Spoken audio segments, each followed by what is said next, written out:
بسم اللہ الرحمن الرحیم۔ السلام علیکم ورحمۃ اللہ وبرکاتہ۔ سب سے پہلے حضور نبی کریم صلی اللہ علیہ وآلہ وسلم کی بارگاہ ناز میں ہدیہ درود شریف پیش کریں۔ اللہم صلی علی سیدنا و مولانا محمد وعلی آل سیدنا و مولانا محمد وبارک وسلم وصلی علیہ۔ معزز سامعین و ناظرین، آپ سن رہے ہیں باغ مسلم وائس۔ آج کا ہمارا موضوع ہے شدید قحط اور باران رحمت۔ آج کی ویڈیو میں ہم جانیں گے کہ جب مکہ میں شدید قحط پڑا اور بارش نہ ہونے لگی تو حضور نبی کریم صلی اللہ علیہ وآلہ وسلم کی دعا سے کیسے باران رحمت نازل ہوئی۔ پورا واقعہ سننے کے لیے ویڈیو کے انڈ تک ہمارے ساتھ جڑے رہیں۔ اگر آپ ہمارے چینل پر نئے ہیں، مزید اسلامی واقعات سننے کے لیے ہمارے چینل کو سبسکرائب بھی کر لیں۔ سامعین و ناظرین، ابن اساکر نے جہلمہ بن عرفطہ سے روایت، وہ کہتے ہیں میں مکہ گیا، وہاں شدید قحط سالی تھی، عرصہ دراز یا بارش کی ایک بوند بھی نہیں ٹپکی۔ ایک شخص نے اہل مکہ کو کہا چلو لات اور عزا کے پاس، وہاں جا کر فریاد کرو۔ ایک اور بولا منات کے پاس بھی چلو۔ اس وقت ایک شیخ نمودار ہوا جو بڑا خوش اندام اور خوبرو تھا، اس کی رائے بھی بہت صائب تھی۔ اس نے کہا تم مارے مارے بھٹکتے پھر رہے ہو، جبکہ تمہارے پاس ابراہیم اور اسماعیل کے خاندان کی یادگار موجود ہے۔ لوگوں نے کہا تمہارا مطلب یہ ہے کہ ابو طالب کے پاس جائیں؟ اس بزرگ نے کہا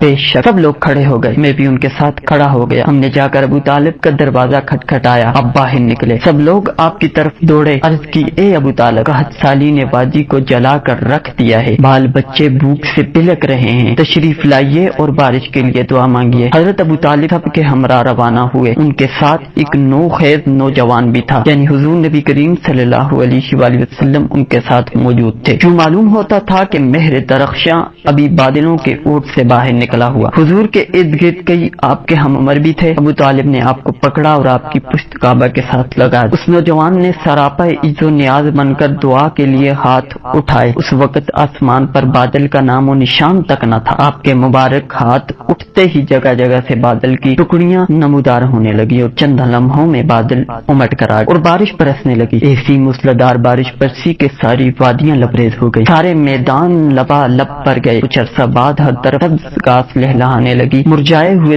درخت سبز و شاداب ہو گئے۔ وسط کے بعد جب کفار نے حضور علیہ السلام کو اذیت پہنچانی شروع کی تو آپ نے اپنی قوم کو حضور کا وہ احسان یاد دلایا اور اس عظیم برکت کا ذکر کر کے انہیں ان اذیت رسانیوں سے باز آنے کی تلقین کرنے کے لیے ایک قصیدہ لکھا، جس کے دو شعر آپ بھی ملاحظہ فرمائیے اور لطف اٹھائیے۔ شاعر کہتا ہے کہ ان کی رنگت سفید ہے، ان کے رخ انور کا واسطہ دے کر بارش کی بھیک مانگی جاتی، وہ یتیموں کی پناہ ہے اور بیواؤں کی عصمت کے محافظ۔ خاندان ہاشم کے مسکین ہلاک ہونے سے اس کے دامن کرم میں پناہ لیتے ہیں، بس وہ لوگ آپ کے پاس ہر قسم کے انعامات اور احسانات سے مالا مال کر دیے جاتے ہیں۔ بعض کا خیال ہے کہ یہ اشعار حضرت ابو طالب عبد المطلب کے ہیں۔ آپ کے زمانے میں بھی اسی طرح کا شدید قحط پڑا تھا۔ آپ اپنی قوم کے ساتھ جبل ابی قبیس پر دعا مانگنے کے لیے گئے تھے۔ حضور نبی کریم صلی اللہ علیہ وآلہ وسلم کی کم سنی کا عالم تھا۔ آپ نے اپنے نور نظر کو اپنے کندھوں پر اٹھایا ہوا تھا، حضور کے واسطے سے دعا مانگی جو فوراً قبول ہوئی۔ اس واقعے سے انکار نہیں، لیکن یہ اشعار حضرت ابو طالب کے ہیں، کیونکہ بخاری شریف کی حدیث سے اس کی تصدیق ہوتی ہے۔ عہد نبوت میں بھی ایک مرتبہ شدید قحط پڑا۔ ایک اعرابی حاضر ہوا اور عرض کی یا رسول اللہ صلی اللہ علیہ وآلہ وسلم، خشک سالی کے باعث ہم بھی ہلاک ہو گئے اور ہمارے مویشی بھی ہلاک ہو گئے۔ حضور نے دعا کے لیے ہاتھ اٹھائے، اس سے پیشتر کے دست مبارک نیچے آتے بارش شروع ہو گئی اور اس کی بوندیں ریش مبارک کو تر کر کے نیچے ٹپکنے لگی۔ پورا ہفتہ بارش ہوتی رہی۔ دوسرے جمعہ کو پھر اسی اعرابی نے یا کسی دوسرے بدو نے بارش کی کثرت سے ہلاک ہونے کی شکایت کی۔ حضور نے اشارہ فرمایا اور اسی وقت بادل پھٹ گئے، بارش رک گئی۔